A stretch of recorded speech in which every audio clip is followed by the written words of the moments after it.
Hey guys, welcome back to Last Word Sports. Sorry, missed out last week, but I'm back this week. So I think this year is going better than I anticipated, but differently. That kind of sounds like the same thing, but what I mean when I say differently is I thought it was going to be, Liam Cohen's high flying offense and then the defense that just can't stop a nosebleed. When it's been the exact opposite, where the offense just can't catch a cold and the defense is holding down the fort. So, yeah, should have won the Bengals game. Really should have. But anyway, we're 2-1.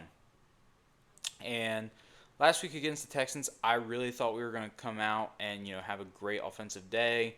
That was just optimism because the Texans do have a good defense, so I'm not super mad about that. I will say, credit to BTJ because after that drop on the 3rd and 2 or something like that, I was like, you have to bench him because he's not doing you any good out there. He's not doing you any good out there. And then he went ahead and caught the game-winning ball to get us in field goal range. Actually got a touchdown on that drive, but anyway. So here's hoping BTJ gets out of the slump. We just saw it with Marvin Harrison Jr. where he was able to get out a little bit. So I hope so. Diami Brown went down. I hope he comes back because for some reason Trevor and him have like the best connection on the team. He has some drops, yes, but like there's been several third downs where it's been like, oh, go to BTJ, but nope, he goes to Diami Brown. Their timing is impeccable, honestly. But I'm excited to see more Tootin. So I think he's really made the most of all of his opportunities. But also, we need to get more Travis Hunter. This is more of a this is a what is the word I'm looking for? Uh, Public service announcement. PSA. Yeah, that's what I was looking for. PSA to all Jags fans, to all media. Um, Take a chill pill on the Travis Hunter stuff. All right, like people are acting like, wow, you traded the farm for a slot wide receiver. What a bust. And it's like he's doing good on defense at corner. And then on the offensive side, I agree. Give him the ball more. But also, the reason why he's not getting on the field is because it's so much for him to handle with the playbook. We're not drafting Travis Hunter for these first 3, 4 games. We are drafting him for at least the first 3, 4 years of his rookie contract and hopefully more. So to sit here after 3 games and be like, oh, looks like the Browns won that trade. I'm seeing these tweets like, oh, Mason Graham, Quinshawn Judkins, and another first. Man, the Browns really cleaned the Jags out and dominated this trade. And it's like, okay, how are the Browns doing right now? What is it, 1-2? You beat the Packers by the grace of God. That was crazy. But anyway, chill out on the Travis Hunter. It's really the fantasy owners need to shut up. Honestly, sports betting and the fantasy is kind of ruining football to a point where it's like you're not even worried about the development of the player. You're worried about, oh, what are my fantasy points going to look like today? Am I going to beat my friend? Which I get. That's actually like a personal stake in it. But anyway, I just don't understand why these people can't talk about like anything else. Can't look at it through an actual team's perspective instead of just their fantasy team. Anyways, so Travis Hunter, I think you got to get him more involved. You saw one catch that he made on Sunday against the Texans where he turned a 5 yard gain into a first down on like a 20-yard play. Crazy play. I thought that was beat to rights on the first one, and then the second one then he made a move even at the first down marker to get a first down. So overall, I'm impressed with BTJ, and I want to give him the ball more, especially because Brian Thomas, he's got to get out of the slump. Honestly, he's got to get out of the slump because he's getting open still, which is good. But what good is getting open if you can't catch the ball? And I'm hoping he can get through this. But there's something going on with that wrist, and I think right now he should just be like a decoy and really funnel the offense to Travis. It's going to be a little tough with Diami out, but I think Diami might be back quicker than we thought. Maybe he'll be back for the Niners game because he did practice limited. But yeah, I really do think also on the Liam Cohen topic, we're just going to move. So that's my summary of the offense. Brenton Strange is also playing pretty well. ETN is okay. he still goes down way too quick. Like there's so many runs that I'm like, if Tootin was in there, he might bust that for 15 yards. And here's Etienne getting 4. So I really wish we'd give the ball to Tootin and give it to Hunter.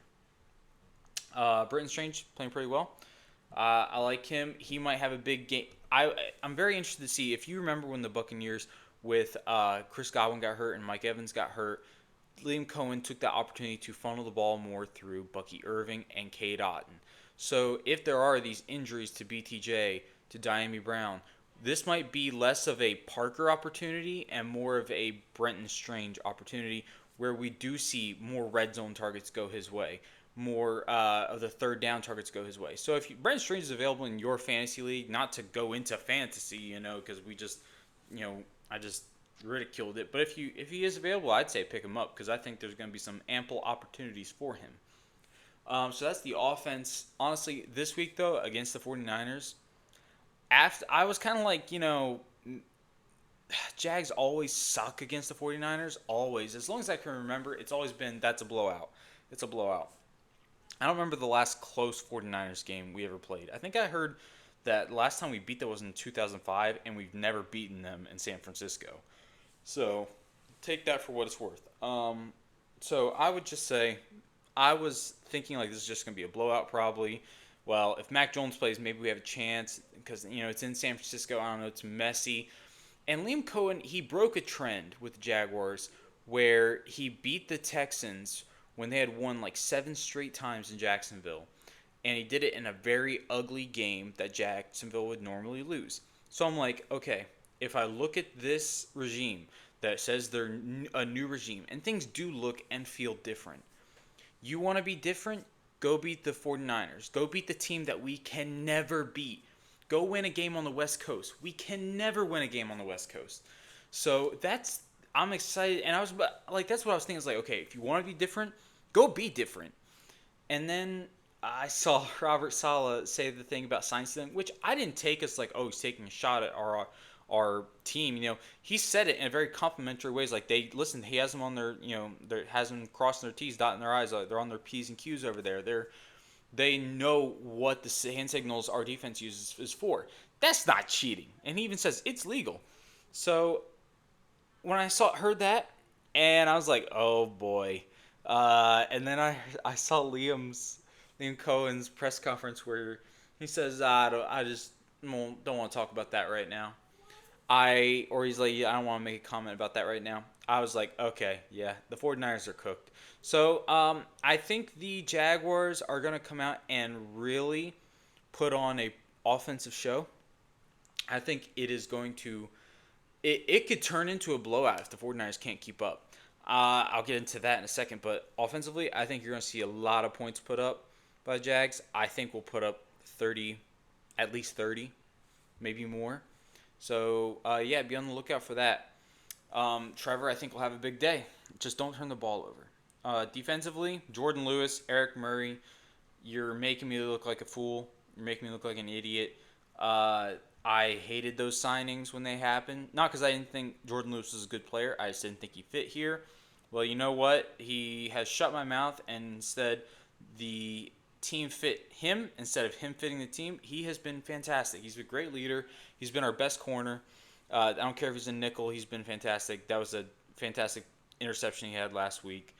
Eric Murray is playing like a top 5 safety right now, to be honest, and he's really made me look like an idiot. So, anyway, props to them. On defense, Josh Allen killed it against the Texans last week. Trayvon, also pretty good. Tyson Campbell with a Tyson Campbell moment where I'm like, yep, that's Tyson Campbell. That's the Tyson Campbell we all know, getting beat by Nico Collins. And then the next time he's out there getting a fumble to really help us get the win.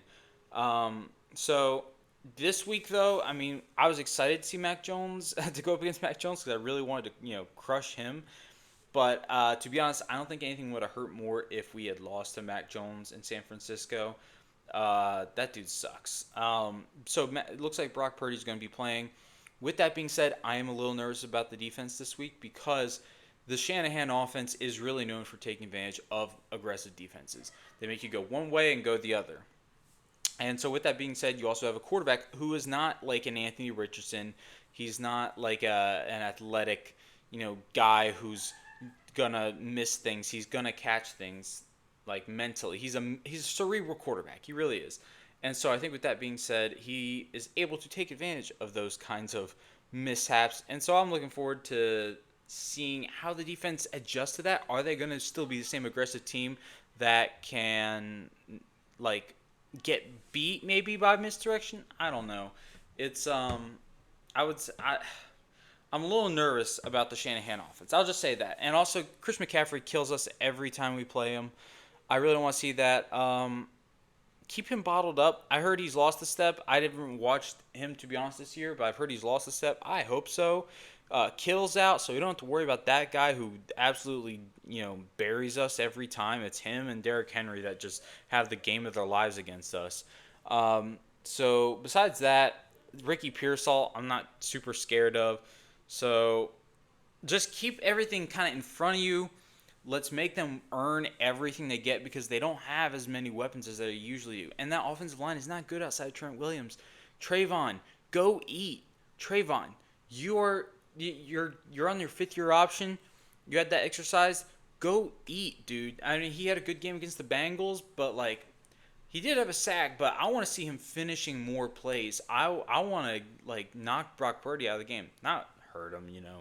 That's mean, but I want to see Trayvon dominate this game because it's going to be his side that has the non Hall of Fame tackle over there versus Trent Williams against Josh Allen. Storyline to watch: Eric Armstead against his old team. Maybe he brings a little bit more sauce than usual. I don't know. But yeah, I'm excited to see this. Like I said, I think the offense puts on a show. I think Cohen's going to really show the 49ers how he knows their signals. So I'm going to just say, we'll say 34-24 Jags. So 34-24 Jags. I think we win by 10. Yeah, so that's all I got for this, and catch you guys next time.